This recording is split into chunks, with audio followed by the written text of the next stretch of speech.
Olá, meu nome é Cleidiana. Eu gostaria de passar para vocês a história do rico e do ladro. É uma história assim cheia de controvérsias, porque já foi debatida muito por pastores e também por historiadores. Uns dizem que essa história é real, outros dizem que ela não é real, que não é de personagens reais. Olha, a história de rico e do Lázaro é contado em parábola.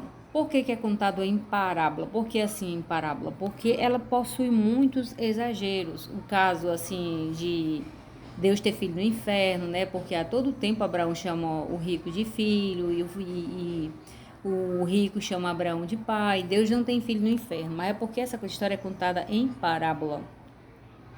Então pode ter todo tipo de exageros.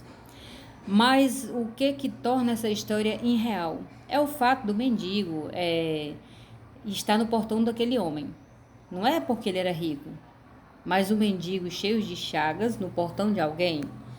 Naquela época, as pessoas que eram cometidas por lepras, eles eram banidos de suas casas, expulsos da cidade, eram imundos, né? Assim, eles não podiam nem sequer pisar os pés no templo. Então, a morada daqueles homens, né, daquelas pessoas que eram cometidas por lepra, era no cemitério. Muitas vezes, quando eles eram encontrados assim nas estradas, pedindo esmolas, né, assim, para matar a sua fome, né, assim, eles eram apedrejados até a morte. Então, não tinha como ele ficar ali no portão do homem rico. Então, essa história não é real por isso, não pelos seus exageros, né?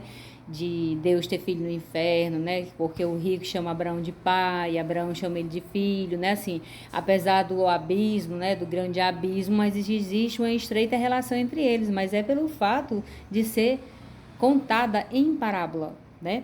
Mas o que torna irreal é isso, é que aquele homem não pode, né? E o fato, assim, do rico ter sido sepultado com toda a honraria e o pobre não ter sido sepultado, né? Assim, ter sido diretamente levado ao seio de Abraão, também é por causa do exagero das parábolas.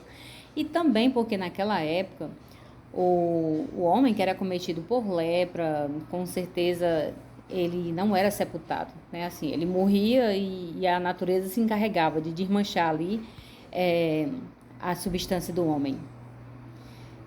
Porque se as pessoas não queriam nem sequer compartilhar com eles em vida, que dirá na morte, né? Porque eles eram contaminados, né? Eram imundos, então aquelas pessoas não eram sepultadas.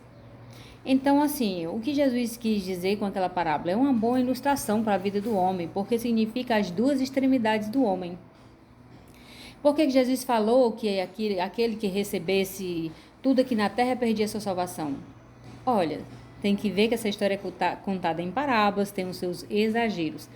Na verdade, não é a riqueza do homem que leva o homem à condenação, mas sim é a ganância do homem, né? É a soberba da vida. O que acontece? Jesus disse que aquele que ama o mundo, o amor do Pai não está nele.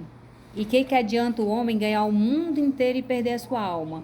Né? Por que o rico está mais propenso a perder a sua alma? Porque o rico tem mais oportunidade de viver todas as iguarias do mundo. E o pobre não. Olha, nem o rico, nem o pobre estava ali buscando a Deus. Porque ambos estavam vivendo na extremidade da vida. A única coisa que o rico e o pobre queriam era comer. E o rico desfrutar daquilo que o dinheiro podia pagar, do mundo. Então é isso, assim, o céu é de verdade, o inferno é de verdade, sim, mas naquele momento não em sentido geográfico. Mas Jesus estava se reportando era diretamente para os fariseus que era filho de Abraão. Abraão era a figura usada, né, ali, porque Abraão é o marco dos judeus. Então Jesus estava se reportando diretamente aos filhos de Abraão, né?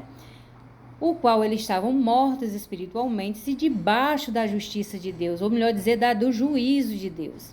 Né? Por isso que Jesus contou essa história com muitos exageros, porque contou em parábola, mas ela não se torna real pelo simples fato do pobre não poder estar ali tendo lepra. E é isso. Gostaria que vocês analisassem essa história comigo, me desse o seu like,